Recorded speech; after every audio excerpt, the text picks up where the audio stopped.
ایک بندہ کہتا ہے جی یہ جو میلاد شریف ہے، یہ ضمناً ایک سوال ہے اور اس کا جواب عرض کرتا ہوں، یہ جو میلاد شریف ہے یہ صحابہ کے دور میں نہیں تھا اس انداز میں، تو جو کام صحابہ نے نہیں کیا وہ بدعت ہے، ناجائز ہے، حرام ہے۔ میں نے کہا بڑی تحمل مزاجی کے ساتھ، بڑے جو ہے نا وہ برداشت والے انداز میں مجھے صرف اتنا بتاؤ، یہ جو قرآن پاک ہے کتابی شکل میں، یہ آقا علیہ السلام کی ظاہری حیات میں اس انداز میں تھا؟ کہنے لگا نہیں۔ میں نے کہا یہ کیسے جمع کیسے ہوا؟ کہنے لگا جی حضرت ابو بکر صدیق رضی اللہ تعالی عنہ کی قیادت میں، سرداری میں اور آپ کی خلافت میں جنگ ہوئی، جنگ یمامہ کی سرزمین پر قادیانیوں کے ساتھ، وہاں پر 700 صحابہ کرام جو حافظ اور قاری تھے وہ شہید ہو گئے۔ جب مسلمانوں کے حفاظ اور قراء صحابہ شہید ہونے لگے تو حضرت عمر ابن خطاب رضی اللہ تعالی عنہ کو فکر لاحق ہوئی کہ کیا حل نکالا جائے کہ قرآن محفوظ ہو جائے، اتنا بڑا نقصان ہوا تو آگے تو پتہ نہیں کیا ہوگا،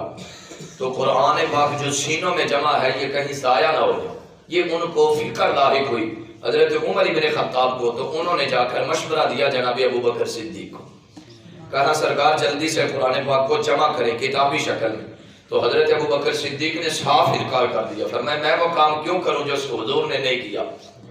میں وہ کام کیوں کروں جو حضور علیہ السلام نے نہیں کیا، صاف انکار کر دیا۔ لیکن حضرت عمر بن خطاب بار بار اصرار کرتے رہے، سرکار غور کریں، سوچے تو صحیح، حضور کی منشا یہی ہے، سبحان اللہ، حضور کی منشا یہی ہے، اگر حضور بھی اس وقت ہوتے تو یہی کرتے، حضور کی منشا یہی ہے، دین کی منشا یہی ہے، اسلام کی مرضی یہی ہے، یہ کام کرے۔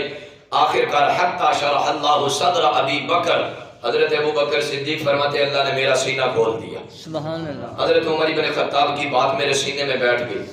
اسی کے بعد حضرت ابو بکر صدیق کہتے ہیں میں نے حضرت زید بن ثابت کو کہا قرآن جمع کریں سرکار، حضرت صاحب زید رضی اللہ تعالیٰ نے قرآن جمع کرے، انہوں نے بھی صاف انکار کر دیا، میں وہ کام کیوں کروں جو حضور نے نہیں کیا، سبحان اللہ، میں وہ کام کیوں کروں جو آقا علیہ السلام نے نہیں اپنایا۔ تو حضرت ابو بکر صدیق اب ان کو بار بار اصرار کرتے رہے کریں آپ کام،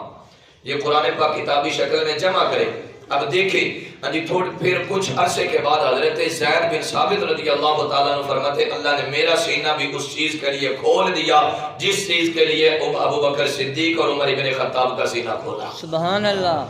تو میں نے قرآن پاک کو کتابی شکل میں جمع کرنا شروع کر دیا۔ اب مجھے بتائیں کہ وہ کام جو حضور علیہ السلام نے خود نہیں کیا وہ صحابہ نے کیا، حالانکہ یہ تو کام اگر یہی نسخہ بتایا جائے، یہی فارمولہ رکھا جائے، یہی قاعدہ قانون بتایا جائے کہ جو آقا علیہ السلام نے کام نہیں کیا وہ بدعت ہے، وہ حرام ہے، وہ ناجائز ہے، تو قرآن پاک کو جمع کرنے والا جو کام ہے یہ حضور علیہ السلام نے کیا بھی نہیں، حکم بھی نہیں دیا۔ ایک ہوتا ہے نا کیا نہیں تو حکم ہی ارشاد فرما دیتے، کیا بھی نہیں حکم بھی نہیں دیا، اس کے باوجود بھی سارے اچھا صحابہ نے یہ کام دین سمجھ کے کیا کہ بے دین سمجھ کر؟ دین سمجھ کر۔ لوگ کہتے نہیں وہ تو انہوں نے جو ہے نا وہ دین سمجھ کر مطلب یہ کام نہیں کیا تھا، تو جو دین سمجھ کر صدیوں بعد کام کیا جائے اور صحابہ نے نہ کیا ہو وہ ناجائز ہے۔ میں نے کہا یہ بتاؤ جو آج تم مدرسے بنا رہے ہو، کتابیں چھاپ رہے ہو، قرآن پاک چھاپ رہے ہو، احادیث کی کتابیں چھاپ رہے ہو، دین سمجھ کے چھاپ رہے ہو کہ غیر دین سمجھ کے چھاپ رہے ہو؟ جی دین سمجھ کر چھاپ رہے ہیں۔ تو میں نے کہا اب یہ بدعت نہیں ہے، صحابہ کرام نے یہ کام مدرسے بنانا، کتابیں چھاپنا، احادیث کی کتابیں چھاپنا دین سمجھ کر تو یہ صحابہ نے بھی نہیں کیا، دین سمجھ کر، دین کا حصہ سمجھ کر یہ کام تو صحابہ کرام نے نہیں کیے، پھر بھی تم کر رہے ہو اور تمہارے نزدیک اس پر اجر اور ثواب بھی ملتا ہے۔ تو ہم بھی یہ کہتے ہیں کہ ہم آج جو آقا علیہ السلام کی محفل میلاد اور خوشی کا اظہار کرتے ہیں دین سمجھ کے کرتے ہیں، دین کا حصہ سمجھ کر کرتے ہیں، اور اس پر اگرچہ یہ کام صحابہ نے نہیں کیا، اس انداز میں کیا ضرور لیکن اس انداز میں نہیں کیا۔ تو میں نے کہا ہر دور کے کچھ تقاضے ہوتے ہیں، ہر دور کے کچھ لوازمات ہوتے ہیں، وہ جڑیں ہیں ہم شاخیں ہیں، توجہ وہ جڑیں ہیں ہم شاخیں ہیں، تو جڑ اور شاخ کا تھوڑا سا فرق تو ہوگا، شاخوں کے اوپر پھول بھی لگتے ہیں، پھل بھی لگتے ہیں، خود بخود جو جڑ ہوگی اس کی حیثیت اور ہوگی، جو شاخ ہوگی اس کا پھلنا پھولنا اور انداز کا ہوگا، لیکن بنیاد وہی ہے، اصل وہی ہے، بیس وہی ہے۔ اللہ تعالیٰ محبوب علیہ السلام کی سچی غلامی عطا فرمائے۔